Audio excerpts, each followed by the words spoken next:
Greetings, everyone. Pete Pardo here from Sea of Tranquility. Welcome to another episode of Friday Morning at the Fun House with my good friend Martin Popoff in the co-captain's chair as always. How's it going, Martin? How you doing? Oh, pretty good, morning? Pretty good. Weather report for you. Miserable, really cold, icy. It rained, it snowed. It's minus 10 Celsius again here in Toronto. Yeah, not a good situation. We are the complete opposite then, because the sun is shining. It poured last night.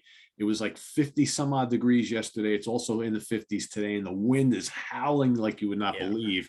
But like all that snow we had, because we've had a couple of days of warm weather and then all the rain last night, all the snow is melted, and now the ground is completely saturated and muddy because of the quick melt time that we had. Oh, yeah.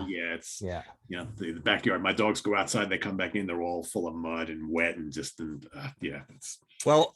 The first 70% of what you said is exactly what happened in Toronto. But then what happened is that the temperature plummeted and just froze all that again. Yeah. Well, I think we're getting that on either tomorrow or Sunday. Yeah, I think it's tomorrow. I think tomorrow it's going to be maybe 28, 30 degrees. So about a 30-degree difference from today and yesterday. That's this winter for you. Welcome to 2022, folks. So today we've got a really interesting topic, and this was recommended by one of our viewers. Just so you guys know, we do look at the suggestions that you guys make. In fact, many of the more recent topics we've covered have been from there. And this is really a topic that we have never covered here on the channel before, and it's actually a pretty intriguing one. I think that'll prompt some good discussion from Martin and myself. And that's the whole idea of rock magazines, music magazines. And we've picked out 5 in particular that we're going to kind of talk about. And Martin's got some good show and tell, because I got rid of most of my old magazines of these 5 that we're going to be covering here today. But I read them, quite a bit throughout the years. And most of these have a lot of history. And I think it's important to kind of have this discussion because of how the industry in the world has changed so much from physical media. We've talked about radio a lot here on the channel, about how radio has changed over the years. And, magazines were such a big part of our lives, especially if you're a music fan growing up in the 70s and the 80s and 90s. And now with everything going to digital formats and the internet, it's just interesting how you don't get many people talking about, hey, did you get that latest issue of Hit Parader last week? And you go and you bring them to school or whatever, and you talk about them, and you show them. I mean, nobody does that anymore, right?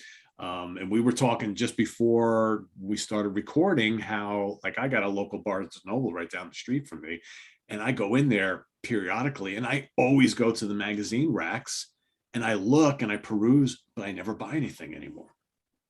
And I feel bad not buying anything anymore, because I remember very strongly how much I enjoyed coming home with magazines. Each one was, what were they, like $2.95, $3.95 a magazine back in the day, right, Martin? Like most, So we're gonna talk about Circus, Hit Parader, Creem, Kerrang, and Brave Words are the magazines we're gonna be talking about today. But they were all fairly reasonable back in the day, right? I mean, yeah.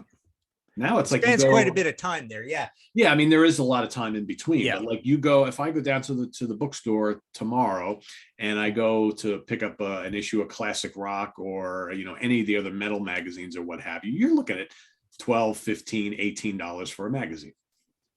Yeah, well, that brings up an interesting point, because the other thing that's happening in rock magazines right now is you're starting to get those $15 and $20 in Canada special issues on one band, and they're designed to basically sit there for months. So it's like a quasi book, essentially, a magazine. And the other reason you and I don't buy those things anymore is that the information is so canned and distilled. It's everything we already know. We know in way greater detail than are in those magazines. Even classic rock for a lot of years. When it first came out, I was kind of like, oh, this is kind of cool. And then after a while, it's like, I'm just reading everything. I just interviewed that guy and talked about. I mean, every single thought is exactly the same thought as is in my head anyways. And I can't stand reading it, because it's basically, I'm reading the contents of my own mind, right? Right, 100%. I mean, and that is probably the biggest issue now, because you throw in the internet as the major factor in this whole thing. I mean, if we go back in time and we talk about, the 70s and the 80s, which was the prime years for these magazines we're going to talk about, that's where you got your information.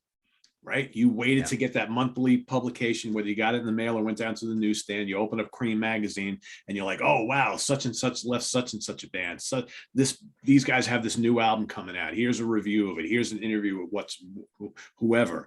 Nowadays, information is instantaneous. So we don't rely on the magazines anymore, because we can go on any friggin' website and get the latest and greatest news on what's happening. Whereas, and even back in the day, when you read something in Creem magazine, it probably happened a month or two before, right? So everything we were getting was late. So you're absolutely right. Now you go and you read one of these magazines and you already know everything that's in there. So what are you really buying it for? For the pictures, the photographs?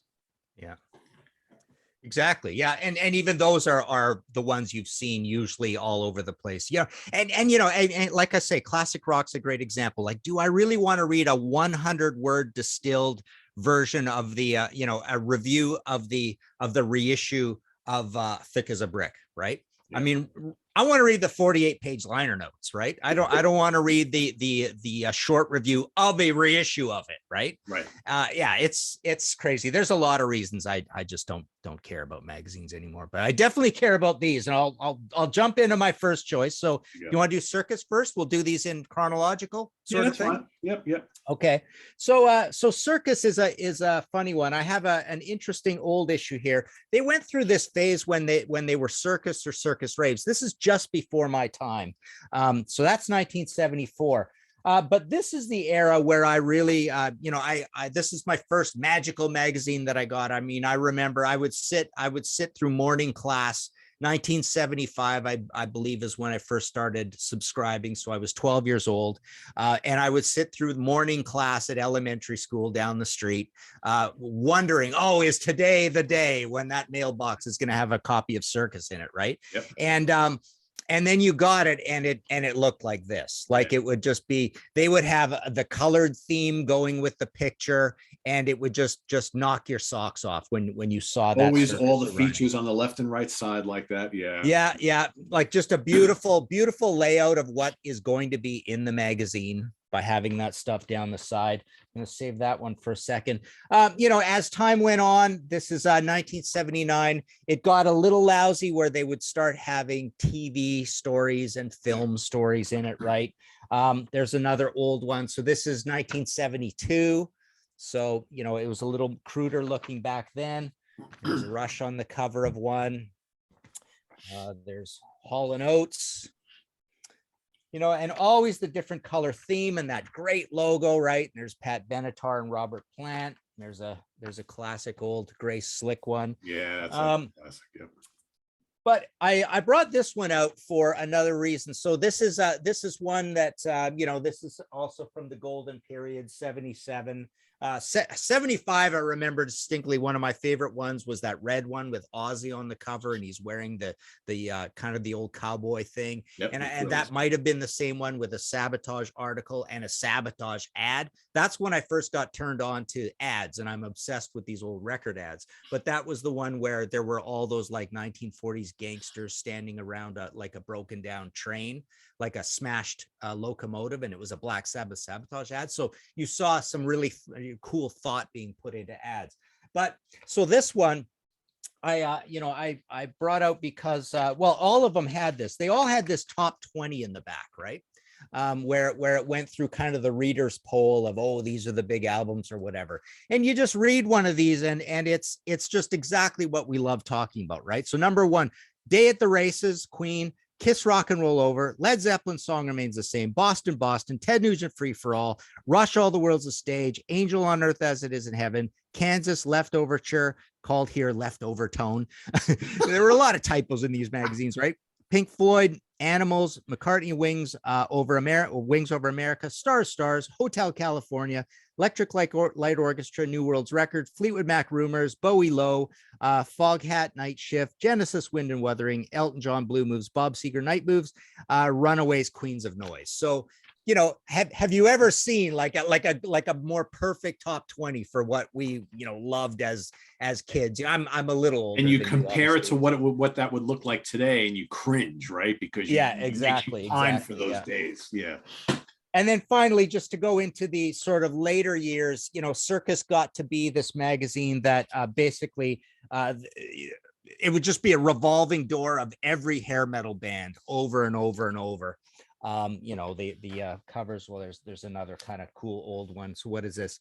1984. Well, no, this is a perfect example. 1984. The cover looks old, but this is the kind of product mix you would get Yeah. all through the 80s with these. It would just be Quiet Riot and Rat and Scorpions of Priest over and over and over and over again.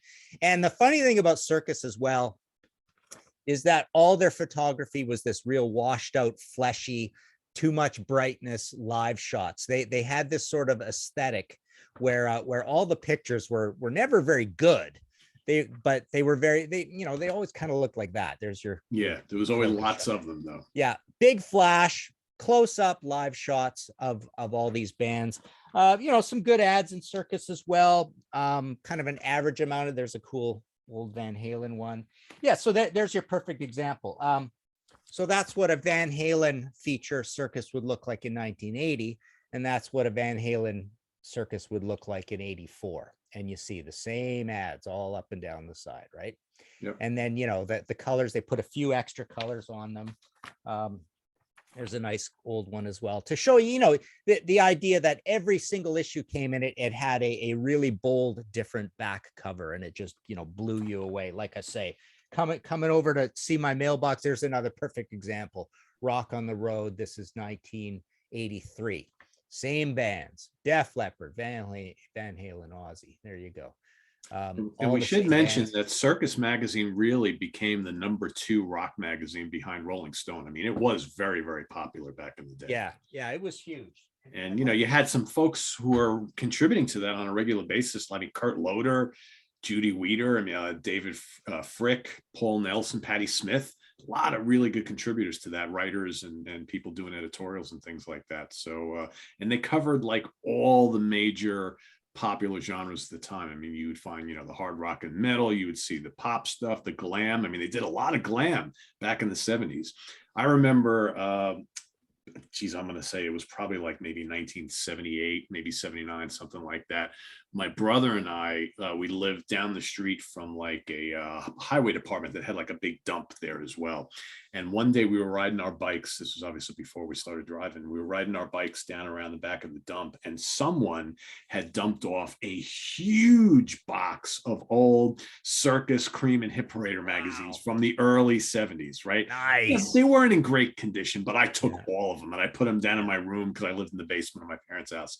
And man, I held on to them for a long time. I don't have them anymore, but man, all the ones with Alice Cooper on the cover and Paul Rodgers and Bowie and like Grace Slick, all these great, and I remember I would read these over and over and over again. And I remember thinking like, who would get rid of this stuff, right? I mean, this is like a gold mine, but that was like the golden age of like, you know, rock and roll, and you know, Circus magazine, that was the shit back then. And you cut out the posters, the 2-page posters, hang them on your wall and stuff. I absolutely did. Yeah, I have anything that had like Kiss or whatever, I would take them out and put them up, and it was just great. And I always thought a cool name for a magazine, considering that they originally was called Hullabaloo, right? Which is like, the hell kind of name for a magazine is that? But ceased to exist in what, 2006, right? So yeah, not sure. And you know, I lost track of it after a while. And yeah, and I'm not sure exactly when it started either, but I think it was pretty regularly 70, 71, 72. I think the genesis of the magazine started in 66, but it really picked up steam in the very early 70s. That's when it really became popular. So yeah, a major magazine. So yeah. All right, what do we want to move on to next? You want to do Creem or Hit Parader? I got Hit Parader handy here. And it's so close to Circus in so many ways, right? So Hit Parader was one I don't believe I ever subscribed to, but I would go down to L&J bookstore in Trail, BC, and constantly be checking, you know, is it here? Is it here? Is it here? Yeah, it's here, kind of thing, right? So there's a 1983 Tom Petty on the cover, same sort of thing. So here's a 1984. they really went big for the hair metal band stuff, Oh, or yeah. anything heavy metal for that example. It was actually possibly a little more heavy metal and less hair metal compared to Circus, I would say. Right. But They you were had, more focused. Yeah. yeah, you had Kiss and Priest in there all the time. 81, yeah, I remember they went through this phase where it would be, they would have a lot of the new wave and the general rock bands. There's a Blondie cover. Later on, this is like 88, you'd have all these anthologies where it would be mostly pictures and stuff.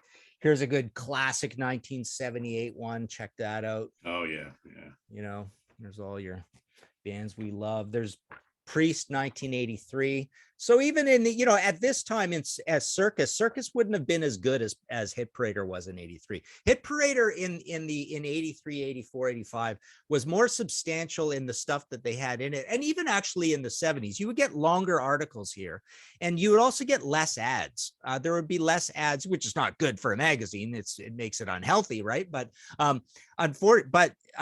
but there were less ads, and the writing, the articles were usually longer. They were a little more in depth. Let's see, what do we got here? 82, Led Zeppelin, Second Coming, Robert Plant. There you go, 86. So here you go, 86. They're still a good, solid magazine with lots of heavy stuff in it. Yeah, that's basically all it is. Yeah. Pretty hair metal-y there. Here's 81 with Queen on the cover. Here's a neat 84 with Ozzy on the cover.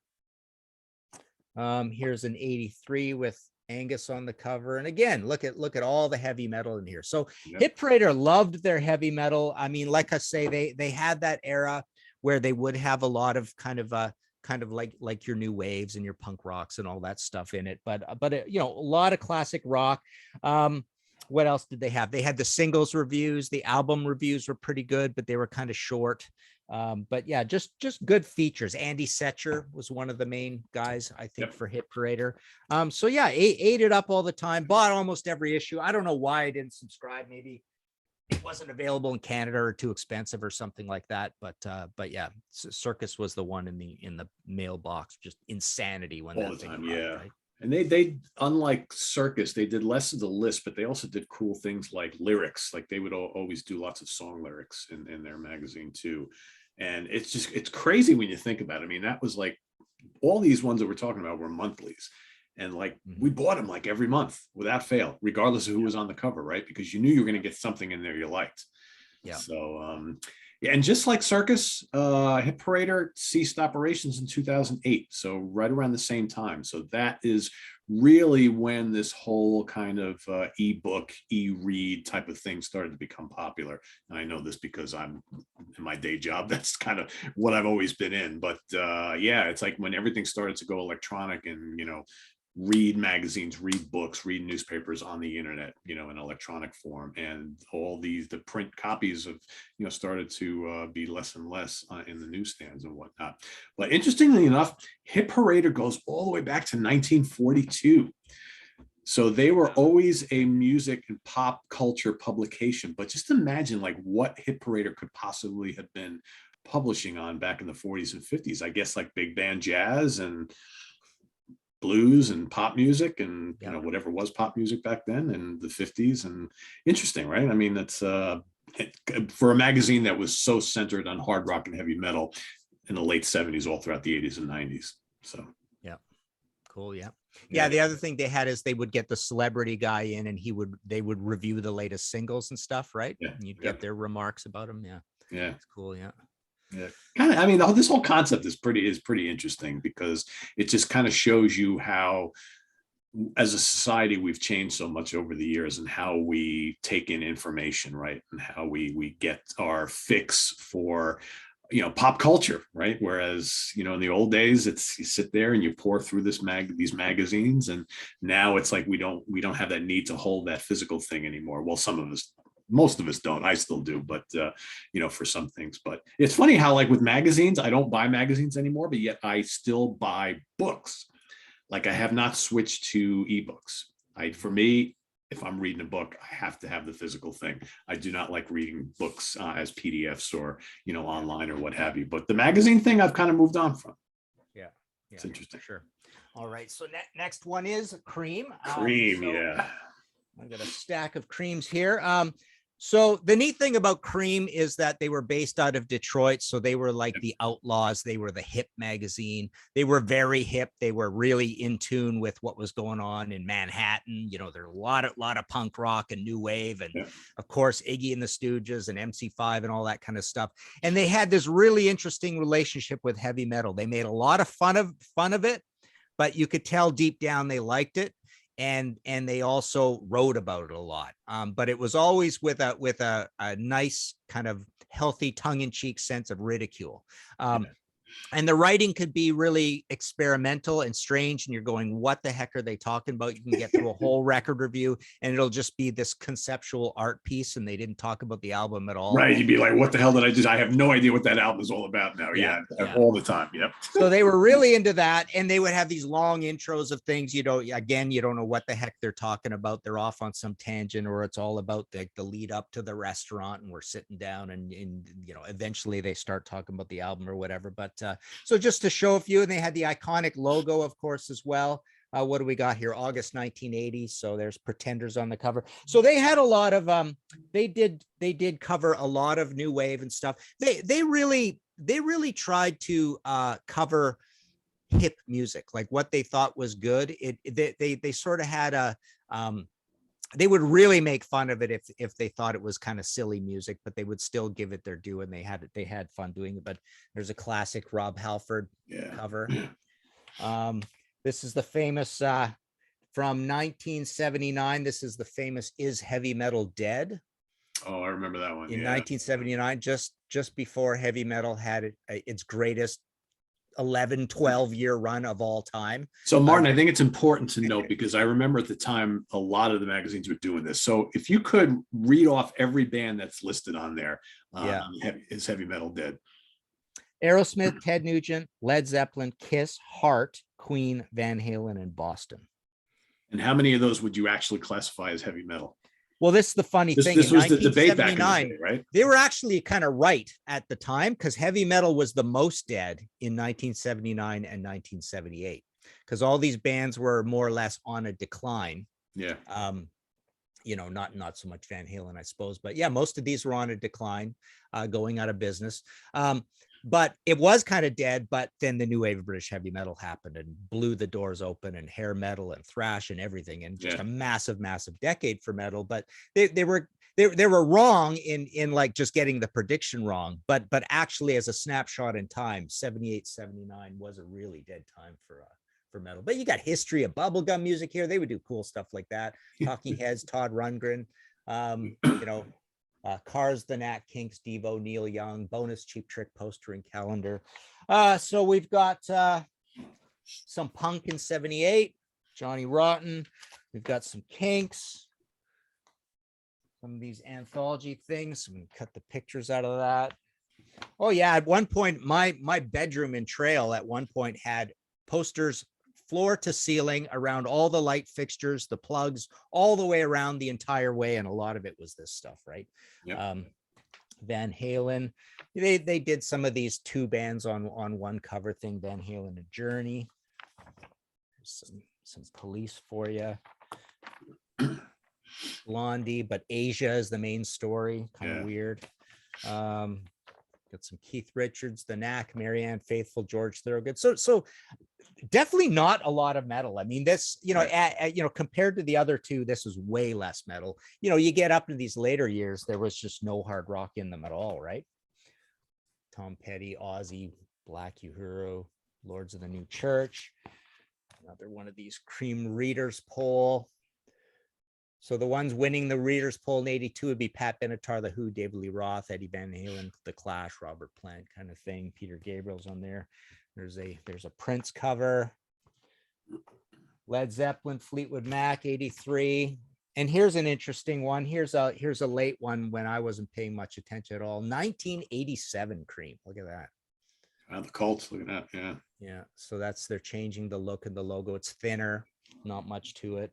But yeah, it was newsprint throughout, with marbled in colored pages, and they always had funny captions, right? That was the other thing. All the writing was just very funny and goofy, and they had all these drugged out, drunken writers and all that. You know, this is your Lester Bangs magazine, right?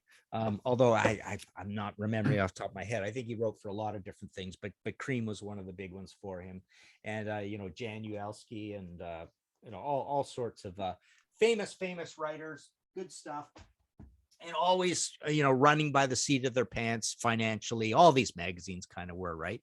Run not all that well. They eventually all got bought out later on and stuff. But yeah, so Creem was the hip magazine with the good writing, right? Yeah. Ironically, though, didn't make it out of the 80s. I mean, I think the last publication from Creem was in 1989. So the shortest lasting of the three we've talked about so far. I'd argue, though, so if you I don't know, what is your opinion on the best looking out of the three we've talked about so far? As far as like you saw that cover on the newsstand, which was the one that kind of stood out the most to you? It's funny. I would say Circus had the best covers, but Creem had the best insides, and Hit Parader wasn't good on the covers or the insides, really.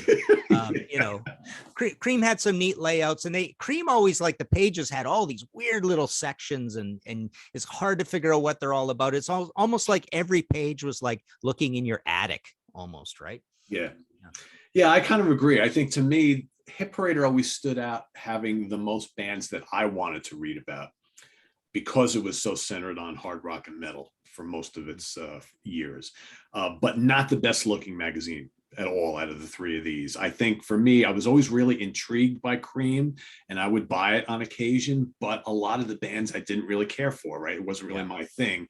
And Circus magazine, to me, had the best overall mix of styles and bands that they covered, and it looked the best. And it had some pretty good writing, I think, too. So I tended to buy more of the Hit Parader issues, but I think I always got more enjoyment out of reading Circus magazine, you know, and Creem was like a special occasion type of thing for me out of these three. So. Yeah, cool. All right, next up, we've got a really, really important one, I think, especially for those of us here in North America, and that's Kerrang, which started up in 1981. And Kerrang, and again, I wish I still had a lot of my old issues, but Kerrang, I think, was really important because it really gave you the pulse of the UK and the European scene, which we didn't get here. I mean, again, we're talking pre-internet. So we had no idea what was going on over there unless we discovered something like Kerrang. So whether it was, you know, the import albums, the concerts, the festivals, all that sort of thing, that was just so foreign to what was going on here in the States that when you started to see Kerrang showing up in bookstores and on newsstands, it was like entering into a whole different world. I mean, I remember the first time reading Kerrang magazines and, you know, finding out about Castle Donington, Monsters of Rock, bands like Marillion or Magnum, and all. It's like I never heard of any of these bands before, right? Couldn't find these in the record stores. So Kerrang for me was like a huge introduction to stuff that you know, that I just had no exposure to. And I think for all of us hard rock and metal fans, it was the way we discovered the new wave of British heavy metal. Yes, and that's a great segue because you get a twofer with this one. So new wave of British heavy metal. Essentially, Kerrang grew out of Sounds magazine, because Sounds was really the one that was around for the most exciting starting years of the new wave of British heavy metal. And so I brought out some Sounds. This Sounds here with Ted Nugent on the cover, okay, and down the side it says, okay, no, that's not related to it, but I'll get to it in a second. So this issue of Sounds, which is May 1979, so it's early 1979. This is the issue that gave birth to the term the new wave of British heavy metal. And where that started was with this article in here. Okay, so it's a big live review of who was at this, Samson, Angel Witch, Saxon, some of those bands anyways. But the point is this is a big live concert review from early 1979. And there's a byline written. So the article is by Jeff Barton. Oh, I'm forgetting the guy's name who wrote the byline. Alan something, I believe. But anyways, The way the story goes is Jeff Barton didn't write the title, the heading of this article, but the title says, "The New Wave of British Heavy Metal, first in an occasional series by Def Barton." So that's the first time that term was ever used. And then it became the term moving forward. Yeah. So Sounds Magazine, this is where we would go down to Strawberry Jams or Magic Mushroom in Spokane and buy Sounds to find out all about the new wave of British heavy metal. There's Angel Witch on the cover. So they're the one of all of these Melody Maker, the New Musical Express and Sounds that really took to heavy metal the most. There's another 79 one with a Whitesnake ad on the back for Love cool. Hunter. And this is October 79. And, at the top says Free Heavy Metal LP. And you move on. There's a cool one from 81 with Sabbath on the cover. So this is where you really found out about your new wave of British heavy metal to start with. Everything that was going to be in the stores, right? There's Ozzy, Strangling Randy. And that was weekly, correct, Martin? Yeah, these were all weeklies. My funny story about this is a big record collector guy here, Akeem Boldarev. I went and bought 5 massive tubs of all the 70s and all the Melody Makers and all this, stripped it all down to razored out all the ads and articles I wanted to keep and got it down to 1 tub and threw the rest out. But something like 700 copies of Enemy, and they were all weekly. Here's just a few ads. Pete's favorite band. Look at that Sex Pistols ad. Crazy. So I have I think it's 4,000 of these razored out original ads that I kept. Wow. And there's your Fastway. Nice. Fired up. Yeah. And what do we got here quickly here? Motorhead Ace of Spades ad. Very cool. And so I won't go through the rest of those. So then what happened was, they were getting metal was getting so big and it was exploding and it was getting played in the pubs and all this and charts and everybody was all excited about it. So there's the first issue of Kerrang. This is June 1st, 1981, Angus on the cover. And an interesting story here, buddy of mine, Brian Sager from the States, I went and met him over the border and he basically gave me a near complete run of Kerrang all the way up to the year 2000. And we just did a trade. I mean, practically gave them to me, but I gave him a little bit of gas money and a couple of books and all this, but I was glad to get all this. Relive all this all over again. So I've got boxes and boxes of Kerrangs now. There's another early one with Michael Schenker on the cover. Yeah, classic. So yeah, all your metal. You get up into the sort of the era when into like 82, 83, 84. This is when Kerrang was really in its heyday, and it was a weekly. And amazing that they could do a weekly. Look at that Last in Line ad, eh? Yeah, really cool ads, because you'd get the UK ads that are telling you all about the different catalog numbers and the picture disc single and all that. There's another one there. And then later on, this is issue number 100. There's some Motley Crue. Here's another cool old Dio one. And the thing with Kerrang was that the writing, like Creem, was very weird. The captions were funny, but the stories would often be quite aggravating because they would go on 2-3 pages and it'd be 1.5 pages before you were finished with, oh, then I got on the tube and then I, drove down to the thing and then I got my fish and chips and then we hung out backstage and then the quotes from the band they just be wisecracking about the beer, how warm it is and all this stuff and go on and on and on. And then you'd finally find out what they were, you'd get a little bit of good information on the album or whatever. And half the time, one of these long articles, you'd get all the way into it and it would be like, this is just a friggin' live review. That's all they're doing here. It's the guy went to the show. Now he's going to just tell me about the show till the end of the article, right? So that would happen a lot. The news was always amazing. It was always very quick. The reviews were good. The reviews were excellent. They were long. They were well written. They were on point. they got the history down. You could tell the writers knew their metal up and down perfectly, right? They were just almost always getting it perfect, right? Unlike many famous reviews, we used to see in Rolling Stone or whatever. But yeah, that was cool. They had the live reviews in it, some posters and stuff like that. It was a pretty comedic magazine.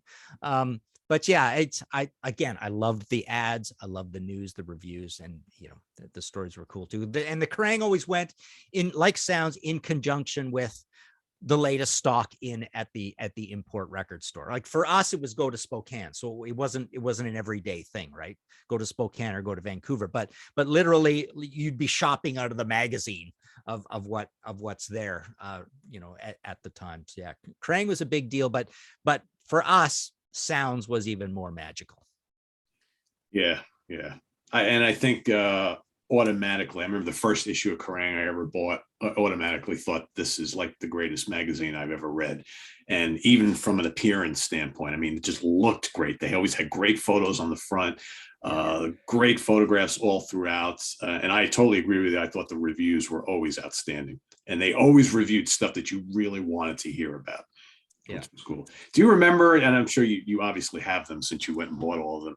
I remember when the Deep Purple Mark II reunion happened and, Perfect Strangers was coming out. They gave so much coverage to Purple for a number of issues. And that was like a really big deal. And I remember thinking, when they first announced that album and the tour and everything, I instantly thought, I need to go get a copy of the latest issue of Kerrang, because they're going to cover that in depth, and they did not disappoint at all.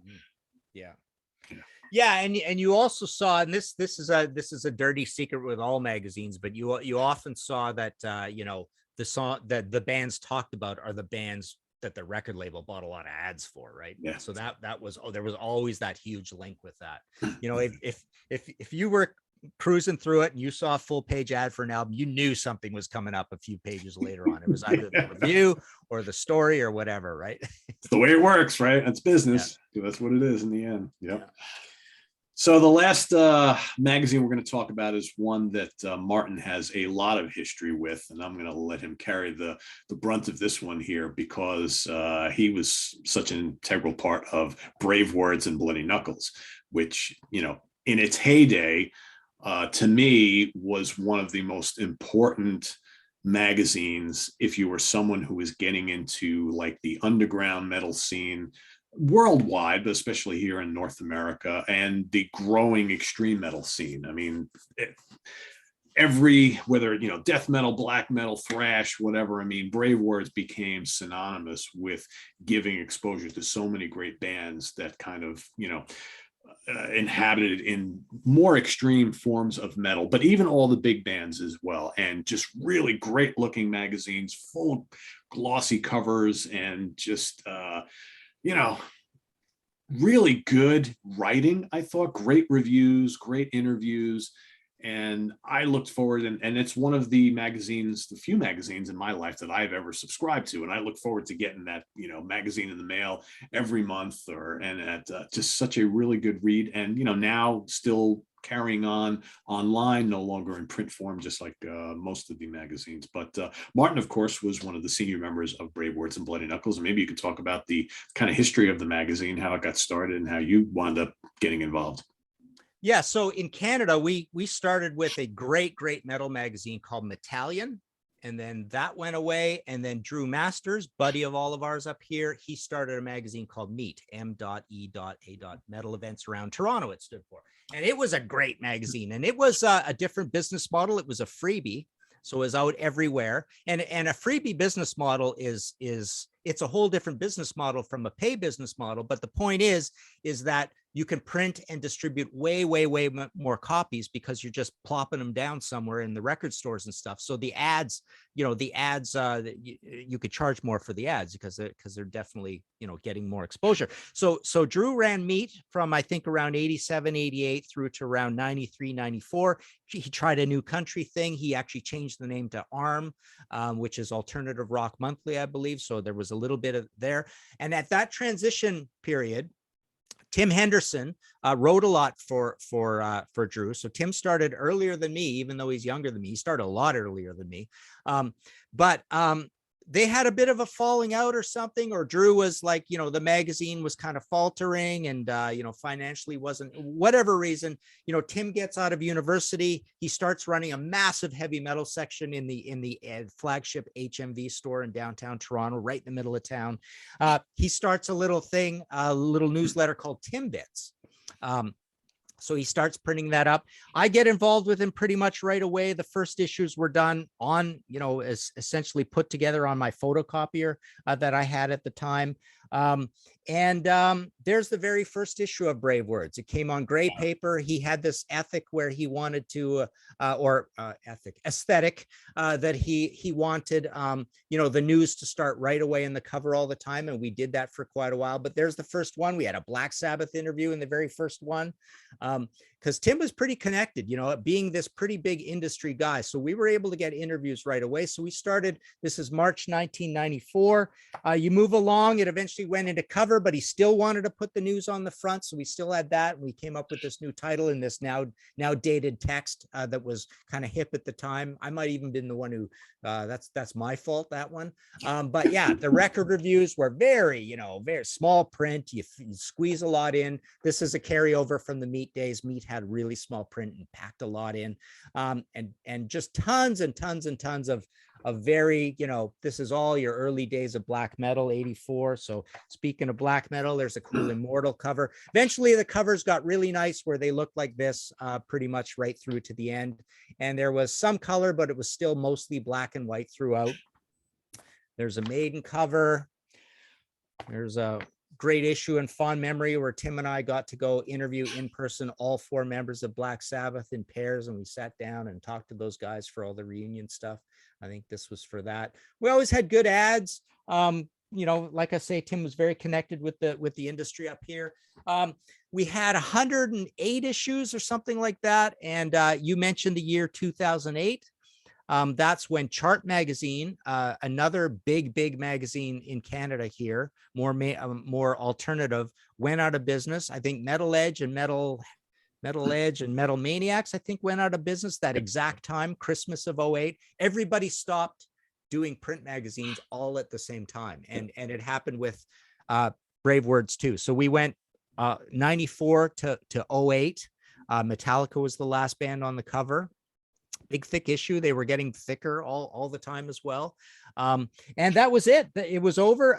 But the other cool thing about Tim is that he was very visionary and smart to get in on the internet early. I think we've always had a Brave Words website since maybe 96. And it just grew and grew and grew. And now it's a very high traffic, you know, it's his main job. It's a hustling, bustling hub of all things heavy metal and classic rock. That's the other thing with Brave Words. Tim wanted to have a magazine that covered all aspects of metal. So, you know, and he has very, very broad taste. So we had heavy black metal coverage, but we had hair metal bands all the time, classic rock bands all the time, power metal. We were huge into the start of the whole power metal thing. And also your Swedish melodic death metal. And even I was interviewing all these bands. I can't even, you know, I think back and go, man, every time a Borknagar album came out, I was talking to them, you know, In Flames all the time, Meshuggah, like all of those bands I talked to constantly, Evergrey, Iced Earth, right? And then Chris Bruni was our great black metal expert. Mark Groman, you know, eventually he didn't like to interview bands so much. He would write tons and tons of reviews. He did all the concert reviews. Yeah. And he loved that Brave Words got him traveling all over the place. So that's how he got all his Tim did a lot of that too. Carl Bagay, who's actually from Toronto, he was living in Germany and he still is. So he was writing from being in the cauldron of a lot of this stuff, right? Aaron Small was a good hair metal guy, and we had other guys all along the way. We would have bagging parties where we would all get together. It was, you know, the new issues out. Tim would get a bunch of beer and we'd all have to sit around and be the assembly line because we would get all these constant cool goodies from the labels, stickers and cassette singles and CD singles. We we had a sampler every time. That was my job. I had to do the knuckle track sampler constantly. And it was a lot of work. But all these indie bands we would have on this sampler. So we'd have like 5 or 6 little things that we'd have to put in a plastic bag and seal it over to make a complete issue. And which was always a lot of labor intensive work. So we would do that from time to time as well. So yeah, fun times. It got us all into this business. It was my entry into it because I did not work for Meat. Tim had this long history with Meat, and I think Metallion maybe as well, and radio at McMaster. You know, he was just a massive metalhead that knew everything about this stuff. Very driven, and it was just a great magazine in time. We had the festivals, yeah, it's where we all got our many interviews from all that time over the years. So fun times. Yeah. And I will say, it's funny, you showing some of those old issues, the Sea of Tranquility magazine, hugely influenced by Brave Words. Not only the layout, the cover look, I mean, James Bickers and myself and the few guys who were on staff back when we became a print magazine back in the late 90s, we looked at Brave Words for inspiration, even though we were coming at it more from a prog and prog metal kind of slant, right? But we lasted from, I think it was 97 to early 2000. So just how many did you do? Do you remember how many issues? Ballpark? 10 maybe. Yeah, it wasn't many. We did like 4 a year, so it was probably just about 10 or thereabouts, maybe a dozen, something like that. So not a lot, I've got a few here as well. But and the other thing about Brave Words is that Adrian Bromley, who sadly is now deceased, he was a big extreme metal expert, and he was he had an offshoot magazine up here called Unrestrained that he ran for a whole bunch of years, and it got to be basically like a big, thick, similar to Brave Words, but it was much more extreme. And then even Alex Ristic, he did a bit of a magazine for a few years called Rip and Tear. So we had 2 offshoot metal magazines come from Brave Words at the same time. And yeah, we lasted, like I say, I think it was 108 issues. Yeah, so that was a good run. And yeah, I mean, you mentioned Mark Roman before. I mean, I have spent many hours in the photo pit of many shows in New York City with Mark Roman because he was always on, because he's from the East Coast as well. He's, I think, lives in Connecticut. And, he was at every, especially power metal stuff. He was at every power metal show. We were both there in the photo pit, me doing, taking pictures and doing reviews for SOT and him doing it for Brave Words. And, he always had all these stories to tell about going overseas and going to all the festivals in Europe and whatnot. It's like, wow. So yeah, you guys were all over the place. So yeah, I'm sure you look back on that whole period with, fond memories. And even though now you've branched off and doing all the things you do now, but it's, where you get your start is always good to kind of fall back and ponder and remember all the good. What I don't have fond memories of is for 1 year, I taught a college course on magazines, on print magazines. Really? Oh, I hated it. It was like, I was just constantly going through my mind, trying to remember, putting together a lecture is just such a pain, right? And just having those, and then the stress of trying to remember people's names when they talk to you regularly and things like that, right? So yeah, but it was a whole course on the complete rigmarole of putting together a magazine, and it was just constantly on my mind, just the nervousness of putting together that lecture every week, right? Or twice a week or whatever it was, right? So, yeah. Well, I mean, in actuality, you're putting together a lecture on a process that probably, when you think about it, not that much fun, because I remember the late James Bickers telling me like what a hassle it was to put together that magazine every quarter. And he's like, man, you don't even know the half of what I go through to get this thing done. I mean, we all the work behind the scenes on doing, writing the articles, doing the interviews, doing the reviews. And then you got to take all that and somehow, publish this nice looking product that, for however many subscribers we had. I think at our zenith, we had like 450 subscribers, which, not a lot, right? But for a young magazine, I guess not terrible. But unfortunately, I think we started Sea of Tranquility, the magazine, up kind of late in the game. And by 2000 already, people are starting to, read magazines less and less. But yeah. Begging for the label to buy an ad, begging for the designer to turn in the artwork for the ad, finding the pictures, getting all that in, right? Yeah, because The politics, oh man, the stories of all the politics that Tim would go through. So yeah, it's pretty interesting. Tim should write a book on that whole thing at one He point, because we should. had a lot of fond, very interesting career highlight memories and stuff, and spats with some of these bands. I remember one time I wrote a one of the Blaze albums came out, and I wrote a pretty negative article about it, and we titled it "Made in the Crapper." And we got a lot of heck from Rod for doing that, but yeah, that was the other thing. Tim at times, because there was a lot of politics, but at times, like, he would be like, nope, we're not pulling any punches, we're just telling it how it is, right? You kind of have to. You have to be honest, right? I mean, Yeah, a lot of fun. so we did want to squeeze an honorable mention in because we were talking before we went on air here about Goldmine magazine, and I used to, and Martin's done a lot of work with Goldmine over the years, and I used to occasionally pick up Goldmine from the local bookstore and whatnot, and I was unaware that it was still ongoing and has completely changed its format over the years, because back in the day, Goldmine was a invaluable resource for the collector, for the people who wanted to know all the nitty gritty on albums and release dates and all the fine, minutia of the music industry. And apparently that has changed quite a bit, as Martin was telling me. And it's now more of just like a kind of like a mainstream classic rock magazine about bands and releases. So maybe you could talk a little bit about that. Yeah, definitely. Under the auspices of Pat Prince, I mean, it's become a really nice, good read if you're a classic rock fan, and definitely leaning towards the older classic rock fan. Like, there's still a lot of 60s stuff in there and early 70s stuff, and your Neil Youngs and your Linda Ronstadts and a lot of that kind of thing as well. And not particularly, old new wave or old punk or anything like that. A lot of prog as well.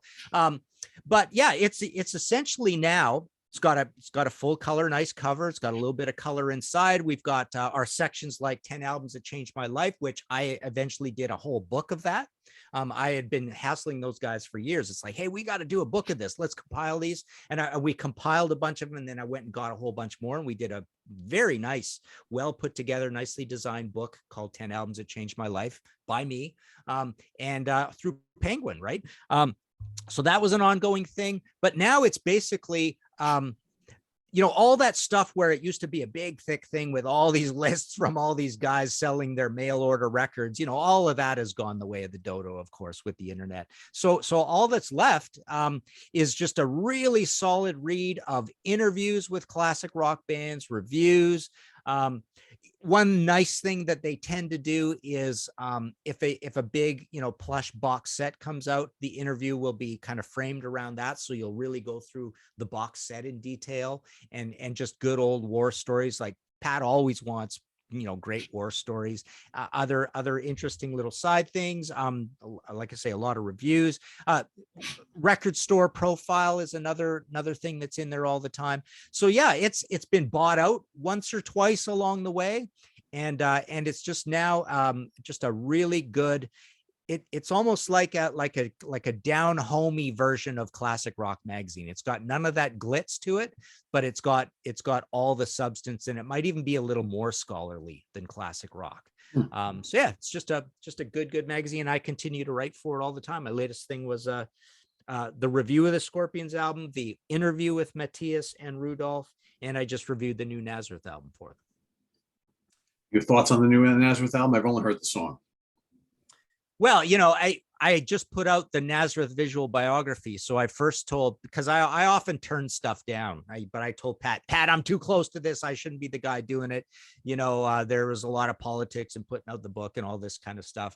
And then I started playing it, and I go, all right, Pat, fortunately, I love it. It's really cool. It's interesting. I think I have some neat things to say about it. So I'll review it. What the heck, right? But yeah, so it's the second one without Dan. Yeah. It's heavy. And as I said in the review, I think one of the interesting things about it is you can tell it's a bunch of guys who really have been around rock music a long, long time. And it's got really interesting chord changes and choruses and parts, and it's really roughly recorded. It's got a real kind of like a distorted-y vibe and a really aggressive rhythm section on it. And it's pretty heavy throughout.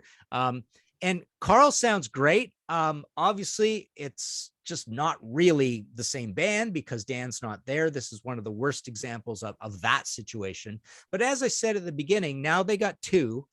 You know, when they got five, we'll be happy with this idea because it'll be a new band with a track record sort of thing, right? Yeah. Yeah, this is definitely one of those bands that falls into that weird category. It's like you have so many of the original members that are gone, and really the face and sound of the band is now gone. And you listen to it, it's like, well, it's not bad for what it is, but is it Nazareth, right? Like I only heard the one song that they released, and it is pretty heavy. I kind of dug it, and Carl's got a good voice. I like him better than the guy, the previous guy they had.